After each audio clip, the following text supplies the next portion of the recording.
नमस्कार जोहार। आप देख रहे आवाज़ झारखंड की। मैं कुंदन कुशवाहा। साथियों, अभी मैं गोल्ला प्रखंड के डिमरा गांव में मौजूद हूं। हमारे साथ राजकिशन त्रिपाठी जी हैं। इनको आप पहचानते होंगे क्योंकि लगातार सामाजिक कार्यों में इनकी भागीदारी रहती है।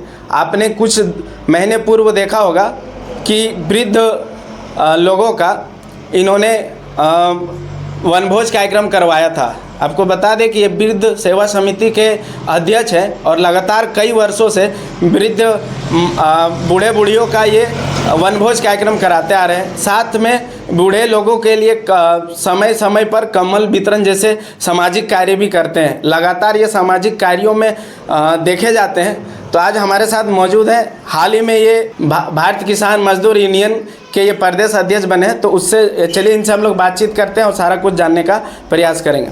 सबसे पहले आपको प्रदेश अध्यक्ष बनने की बहुत बहुत शुभकामनाएं। बहुत बहुत धन्यवाद कुंदन जी।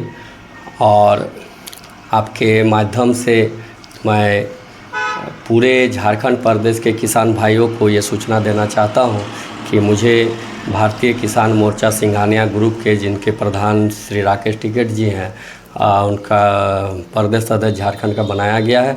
और मैं किसानों के हित में लड़ना चाहता हूँ, उनके समस्या को हल करना चाहता हूँ। और मेरे पास पूरे झारखंड के किसान भाइयों को आमंत्रित करना चाहता हूँ कि आप लोग का जो भी समस्या है मुझ तक पहुँचाइए। मैं आप लोग का समस्या का हल करूँगा। जो भी लाभ केंद्र से हो, राज्य से हो, वो दिलाने का काम करूँगा। राजकिशन जी, जहाँ पर लोग अपने माता पिता को घर से निकाल देते हैं, उनकी सेवा भी नहीं करते, वैसे जगह पे आप अपने नहीं औरों के माता पिता का लगातार कई वर्षों से वनभोज कार्यक्रम करवा रहे हैं, कंबल वितरण करवाते हैं। तो इन सब कार्यों के लिए आपको प्रेरणा कहाँ से मिली? ये सब कार्यक्रम से मुझे प्रेरणा मिला है कि हमारे क्षेत्र में बहुत सारे ऐसे बुद्धिजीवी लोग हैं जो समाज के प्रति समर्पित रहे और अभी हम लोगों के बीच नहीं है। और एक दो लोग हैं जो हमारे क्षेत्र में अभी भी हैं जो मुझे सहायता करते हैं कि आप वृद्धों का सेवा कर रहे हैं तो मेरे तरफ से ये सहायता आप रखिए। लोग तो बहुत सारे प्रश्न उठा देते हैं कि ये कहाँ से क्या करता है, बहुत सारे जिनको जो मतलब रहता है वो बोल देते हैं। लेकिन हमारे सामने ही अभी आप देख रहे हैं बैठे हुए हैं, अभी महान समाज सेवी के नाम से इनको जाना जाता है, डॉक्टर नरसिंह महतो जी। और हमारे जो अभिभावक हैं और इनसे ही बहुत सारा प्रेरणा मिलता है। इनका संघर्ष मतलब ऐसा रहा है कि इनका यदि किताब भी यदि लिखा जाए ना तो लगभग 5-6 किताब ऐसे ही ख़त्म हो जाएगा। इनका संघर्ष बहुत ही लंबा है और मैं थोड़ा बहुत इनसे कुछ सीखता हूँ।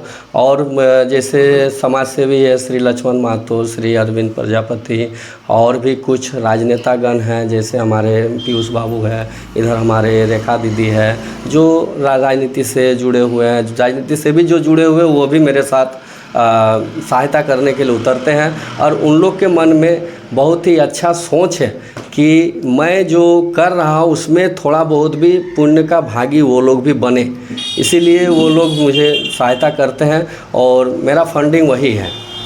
लोग सोचते हैं कि अपना घर का ही करते हैं, चाहे जो भी हो, बोलने वाला को बोलने दीजिए। मैं अपना कर्म करता जा रहा हूँ और बुजुर्गों के लिए सबसे प्राथमिकता मेरे ज़िंदगी में वही है कि कोई भी बुज़ुर्गों को तकलीफ़ हो तो मैं वहाँ पे खड़ा रहूँगा, चाहे वो मेडिकल लाइन से हो, चाहे वो वस्त्र के लाइन से हो, चाहे किसी भी प्रकार का तकलीफ़ के लाइन से हो, मैं उनके सामने खड़ा रहूँगा।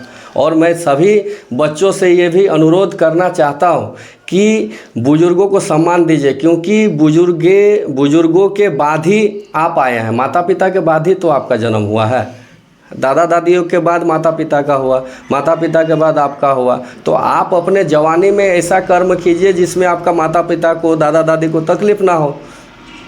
आप जो कमाई कर रहे हैं उसमें 100 रुपया में यदि 20 रुपया भी यदि इन लोगों के लिए लगा दीजिएगा ना तो इन लोग का मन बहुत ही तृप्त होगा और उन लोग का आत्मा को खुशी मिलेगा और आपको इतना सारा आशीर्वाद मिलेगा कि आप 100 से 1000 तक कमाने का क्षमता रखिएगा। और नौजुवक साथियों से ये अनुरोध करना चाहता हूँ कि आप लोग थोड़ा सा आजकल देखता हूँ नशा को बहुत ही ज़्यादा प्राथमिकता दे दिया गया है। उस नशे से आप लोग दूर रहिए और कोशिश कीजिए कि अपना दिमाग को शांत कीजिए, परिवार को अच्छा से चलाने का काम कीजिए और समाज में भी देखिए, यदि आपसे संभव हो तो समाज के प्रति भी कुछ कुछ भलाई का काम कीजिए। राजकिशन जी, गोला जो है कृषि प्रधान क्षेत्र है।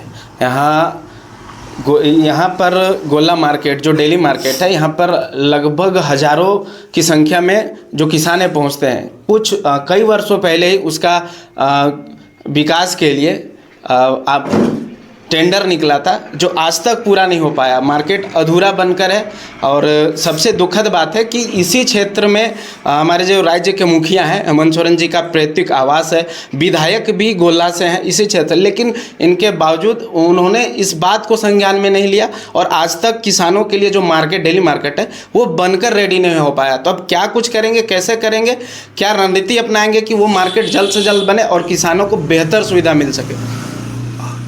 जो गोला डेली मार्केट है वो ऐतिहासिक मार्केट है।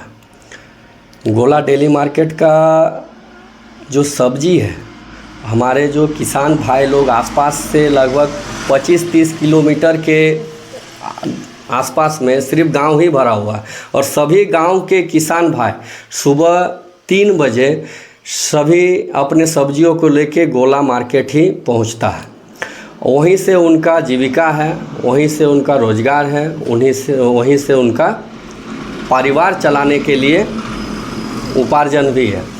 तो गोला डेली मार्केट को सुंदरीकरण करने के लिए हमारे क्षेत्र के माननीय विधायक को, माननीय पार्षदगण को और मेरे गांव के बगल में ही हमारे यशस्वी मुख्यमंत्री झारखंड सरकार श्री हेमंत सोरेन जी का भी गांव है जो नेमरा है, और गोला उनका भी माने उनका भी पैतृक आवास है। हाँ, पैतृक आवास है, ब्लॉक है। और मैं चाहूँगा कि ये सूचना मुझे अभी मिला कि यहाँ का जो टेंडर है, टेंडर पास हो चुका था, परंतु वहाँ पे अभी तक काम ये लोग नहीं किए।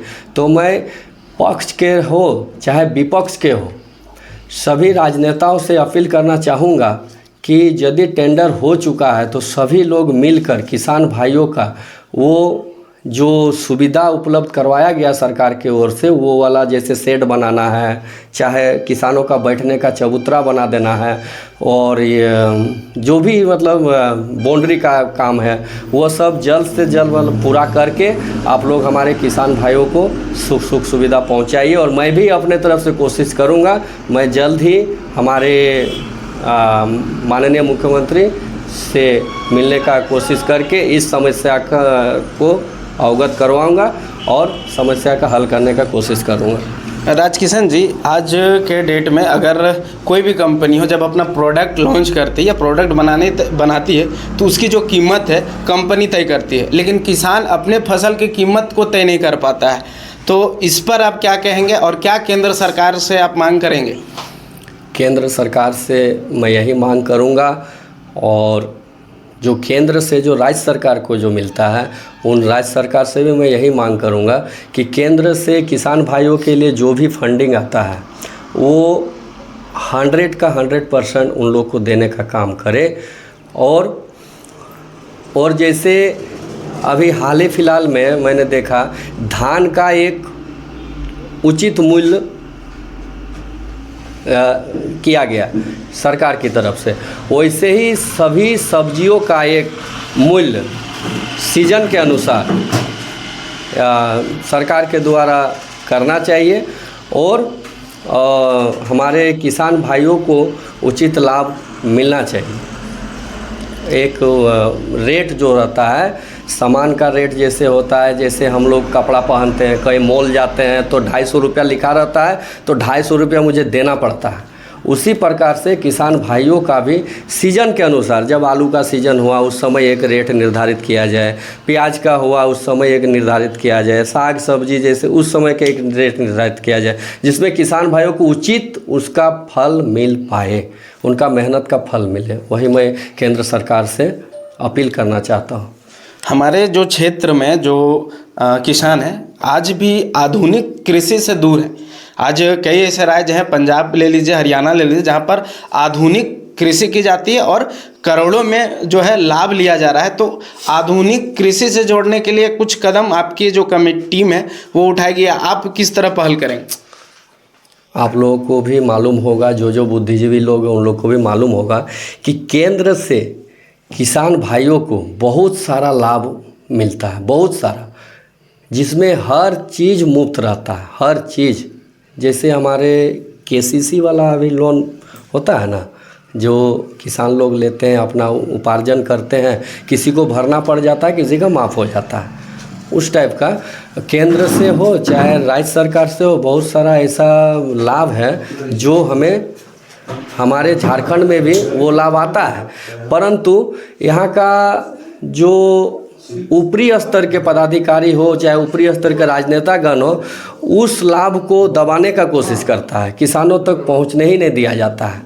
और यदि पहुँचने दिया भी जाता है तो उसके एवज में उन लोग को कुछ चाहिए होता है, जो लेकिन वो सब सारा चीज़ फ्री रहता है, मुफ्त रहता है। जैसे आप सब्जी उब्जी लगाए, उसमें एक मशीन आता है मोटर वाला, जिसमें किसान भाई कंधे में लगाकर जो स्प्रे करते हैं, दवा डालते हैं, दवा डालने वाला मशीन फ्री का है।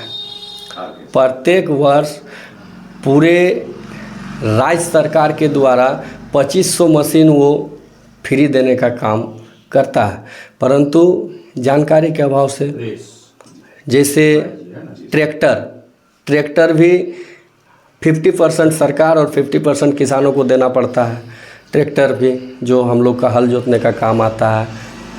पशुपालन विभाग से, गव्य विभाग से बैल मिलता है, गाय मिलता है, गाय के लिए शेड बनाया जाता है, लेकिन शेड के लिए भी इतना मशक्क़त करना पड़ता है, सिर्फ जनप्रतिनिधियों के पीछे पीछे घूमो।